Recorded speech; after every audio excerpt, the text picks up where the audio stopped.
Cancer, welcome to your reading. This is going to be your eclipse geoscope for the upcoming lunar eclipse in Capricorn, which will happen on the 5th of July. So this event is basically part of a pair that happened, that happens in conjunction with the solar eclipse in Cancer, so in your sign, the one that happened at the solstice on the 21st of June. So that eclipse began a fresh cycle, which will take us through until around about November, the end of November. And the lunar eclipse is a closing out of the previous cycle. So it may well have resonances with whatever got underway or started or became prominent in your life around about January 2019, because this eclipse will be in a very similar degree to that eclipse. And of course, if you're interested in finding out more about the energies of the January 2019 eclipse, then do subscribe to my website, because I've got a library of eclipses going back about 10 years.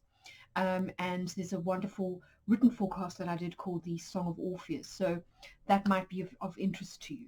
But anyway, let's get into your reading and find out what energies are in kind of up ahead for you, how this lunar eclipse is likely to manifest for Cancer. And really this is about either culminations or closing out. So the moon is full at the time of an eclipse, and this is really about illumination. That's the one way this can work, where suddenly you have these kind of realizations, or these inner aha moments, or it can be where, as I say, things are closing out and you're getting closure about something that started during a solar eclipse in, more than likely in the sign of Capricorn. It's also worth pointing out that this is the last eclipse in the cardinal series of Cancer and Capricorn. So we're moving after this into Gemini and Sagittarius energy. We had a taste of that in June with the lunar eclipse in Sagittarius. And that energy will pick up again in November, December with the last set of eclipses for the year. But this is going to be a really important eclipse for you, given that it's in signs that are very pertinent. In fact, all the cardinal signs, this is going to be an important set of eclipses. Right, I think that's shuffled enough. Let's cut the cards and find out what's going on.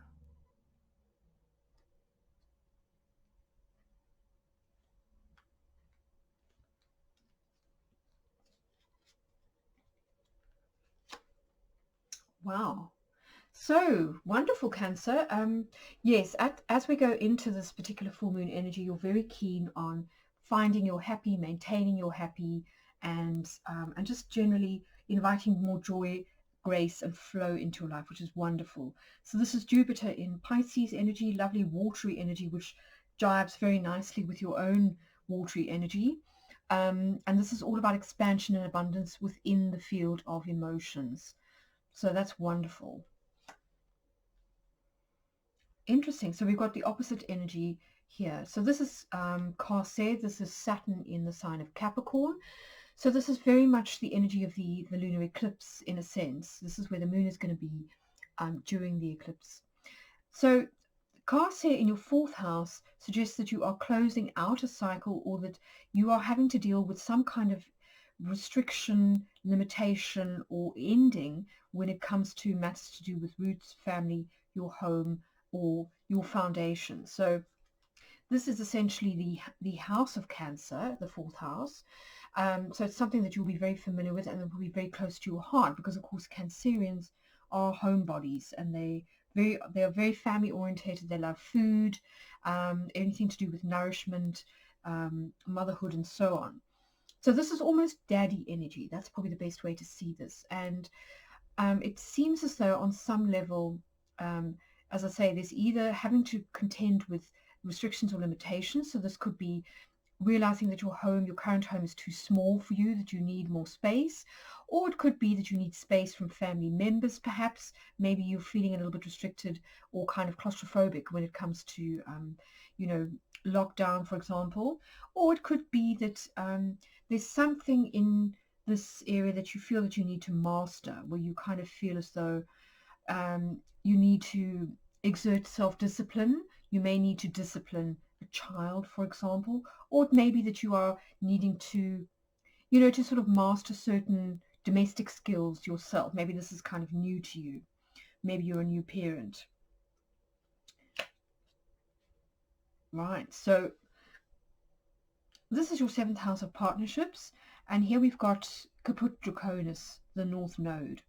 So the North Node I tend to associate with solar eclipses, but here we've got it appearing at your lunar eclipse, and this does suggest that on some level, perhaps part of what is making you happy, or that you think will make you happy, is the beginning of new soul contracts with soulmates. So this suggests that there are new people coming into your life around about the time of the lunar eclipse or in the 2 weeks that follow, and these people have soul lessons for you. They've got something to teach you, or they may have some message for you. Now, they don't necessarily have to be a romantic partner. You may already be partnered up. It could be somebody that you choose to collaborate with long-term, with regards to business, or it could be somebody who becomes a kind of a guru, a mentor, or a teacher figure to you. This is just a house of significant relationships, so that's the way to see this energy. Wow, okay, so Letitia again. Yes, so this is really where your focus is going forward. 10th house is the natural house of Capricorn. It's all about where we see ourselves going in the future, our kind of summit, if you like, in terms of the mountain, where we want to be heading, goals, desires, dreams, that kind of thing. So you are very, very focused at this particular full moon on getting happy. And so I think it will be interesting to see when we've done the rest of the geomantic conversions, what you need to let go of in order to embrace this more fully. So back with you in a minute. I'll just do those conversions quickly. Hi Cancer, welcome back. As you can see, I've done all your conversions and we've got our astrological houses in position. So let's get into this reading. So the first thing that we need to have a look at is the eclipse axis itself. Now, this happens across the 1st and the 7th houses. So in astrology, this would be your ascendant-descendant axis, the axis of the horizon. So we've got the sun on the left, we've got the earth in the middle, and we've got the moon in your 7th house. So this is essentially the line of the opposition that's going to happen between the sun and the moon at the full moon lunar eclipse. So for you, this is really about balancing your need for happiness with fresh starts when it comes to relationships. Now, let's think about the actual positions of the planets. So the sun will be in Cancer, and it will be in the same degree that Mercury was in when we had the Cancer solar eclipse. So there's this reiteration, this kind of mirroring, or this drawing our attention to this particular degree. Now, this was where Mercury was, as I said, and Mercury was making a conjunction to 2 very important fixed stars. Sirius, number 1, which is the brightest star in our galaxy, and then number 2, Canopus. And I did get into these in my solar eclipse forecast on IGTV, so if you haven't watched that, I would suggest you go to the second half and just check that out, because I get into the meaning of the fixed stars astrologically in quite a lot of depth and detail. So this is really what the sun is drawing your attention to here. This is where you can kind of find your happiness. The sun is making this conjunction to Sirius, which is all about shining brightly. This is, as I say, this is also the star, I hasten to add, this is also the star of the mother goddess Isis. So this was the dog star that was revered by the Egyptians, and they saw Sirius as being the embodiment of their kind of mother goddess Isis. So this is about divine feminine energy. And it's interesting that we've got the masculine light, the sun, making a conjunction with the divine feminine energy. So you could almost say that on some level this is about the balancing of masculine and feminine within ourselves, and also with our counterparts. So the masculine sun coming together with the feminine Sirius, and then of course the moon itself will be in Capricorn, which is it's your opposite sign, it's your counterpart, and Capricorn is generally associated with the father. So this is the feminine moon coming together with the masculine kind of sign.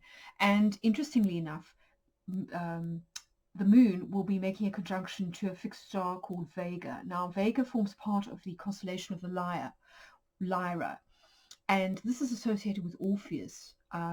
So again, it's this interesting idea of masculinity, but a kind of a soft masculinity that's able to use music to kind of beguile and enchant and calm and tame. So that may be important when it comes to the types of people that might be kind of coming into your life, over the next 6 months or so.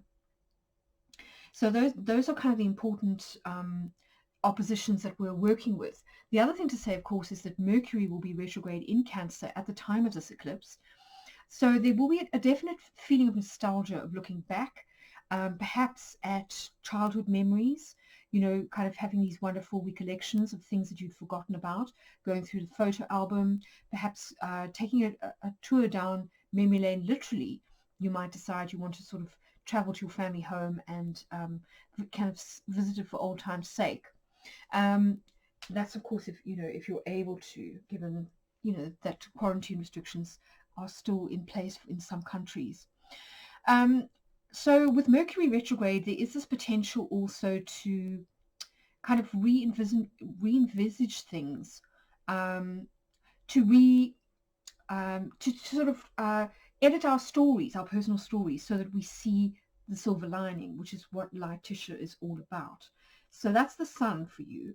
And then the moon, as I say, is this north node axis. So this is really emphasizing new beginnings in your partnerships, your area of partnerships and marriages.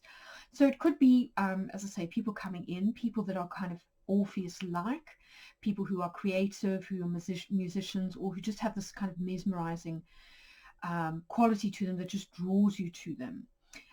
That may be important. Then the moon will also be making a trine to Uranus, which will be in Taurus. So for you, Cancer, that falls in your 11th house of friendships, as well as groups and fellowships and kind of ideological affiliations. So this could be political parties, it could be a charity that you join, it could be a kind of society that has to do with a hobby, something of that ilk. It can also sometimes be social media. And here we've got conjunctio in the 11th house, which is very much about communion with others. It's about joining, collaboration of kind of all types. It's also about the balancing of opposites. So I think that's very apt, given that we've got the sun and the moon on opposite sides of the sky. So it does seem as though on some level, one of the things that's going to make you happy going forward is collaboration and communion with others. Now, of course, this doesn't have to be literal. You don't necessarily have to congregate in the same place as other people. It could mean connecting with people via social media platforms, through email, or through Zoom or whatever. But there's this definite sense of communion with a group of people, or at least feeling that you belong. Now, this stands in complete contrast to Carcer here in your 4th house, which is kind of your tribe, your family, your roots. So perhaps on some level, you're kind of feeling as though maybe you've always felt as though not necessarily the black sheep in the family, but that you're the odd one out, the oddball. You don't feel as though you fit in. And now it looks as though you are finding kind of fellow weirdos, because this is Uranus, let's not forget, fellow weirdos with whom you feel completely at home, and it's kind of like minds kind of, coming together. And this may be a revelation for you. It may make you really happy. Suddenly you don't feel so kind of left out of the cold, abandoned, rejected, and you start to sort of to meet your soul tribe, and that could be what this Capricornus is about. Interesting then too that we've got Via, which is the moon in Cancer, here in your 6th house and your 9th house. So these are These are two other houses where we can commune with people either through work, which is the sixth house, through healthcare services. So, people that you may go to for, say, medical appointments for, the dentist, or even, healing of any kind, podiatrist, whatever. And then the ninth house tends to be teachers, people that we meet, that we share spiritual values or beliefs with, or that we have a similar cultural background to. So it could be that these two things are what bring you into union with these like-minded soulmates, this soul tribe, one of these two pursuits. Now, Via is about forward movement, it's about a change of direction, and it's also about travel. So it's interesting that we've got it in the ninth house, because this is the house of foreign travel. And of course, certainly here in the UK, foreign travel is opening up again after the lockdown. So people are able to, fly to various destinations, certainly in Europe. So this could be important. This could be another way that you perhaps meet some of these new and important people that seem to be so instrumental to your happiness. The one area where you don't seem to be sort of terribly happy is the third house. This is kind of the way that you communicate in your conscious mind, as well as your siblings and immediate environment. So this does seem to tie into this idea that you're not terribly happy at home or in your particular neighborhood. You just don't seem to feel as though you fit in, or perhaps you just had enough. Lockdown has kind of made you sick and tired of the same old four walls and the same old shops and the same old walk around the park or whatever, and you're sort of desperate for a bit of a change. So in that case, I think a change of schedule, or your everyday routine, a change of work, or a change of scenery could be just the ticket. That's something to bear in mind. But if we look at the overall outcome of the reading, we've got counterdraconis, which I think is drawing our attention to what you want to leave behind. And of course, as I said, the lunar eclipse is all about what we are closing out or releasing. And this is usually a 2-week cycle that starts at the lunar eclipse and then continues for the rest of the waning moon cycle until we get to the following new moon. So much, much shorter than the solstice or than the solar eclipse, which is about 6 months in duration. So if there is anything unpleasant, I always think then, it's kind of bearable. We can sort of do 2 weeks. So that may be important. I think it's highlighting the fact that this is the end of a cycle for you. And then we've got Pruella, which is all about communion and happiness and harmony within personal relationships. And as I say, that does seem to be a big theme for you, Cancer, particularly when it comes to friendships and group memberships, as well as new people kind of coming in. So I think focus on that quite strongly, because that does seem to be part of what's going to make you happy. And then the outcome of your reading is really, really positive. This is Acquisitia, which is all about gain. This is Jupiter in Sagittarius energy, very, very expansive, optimistic energy. So it looks as though, even though there are certain things that have been really making you feel restricted or sad or kind of, a little bit down, there's lots going on and there's lots coming in that you have to be grateful for. And it seems to be predominantly not kind of material wealth, but rather wealth in terms of connections, possibly new work connections, new, I don't know whether you're planning to study, and that's another way that this energy could work. So fellow students or a teacher or a guru of some kind, new people coming in the area of partnerships and also friendships. So that seems to be, kind of where the focus is going to end up by the time you have finished with this particular full moon. So really, really positive, actually, and lovely to see all this wonderful, happy expansive energy for you going forward. So I hope that's been helpful.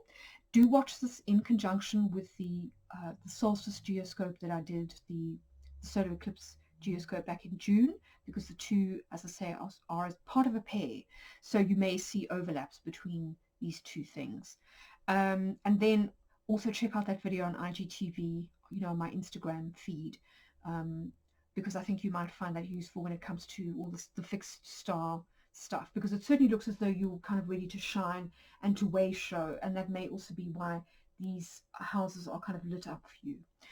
So yes, all the best, Cancer. I'll catch you again in a couple of weeks. Until then, all the best.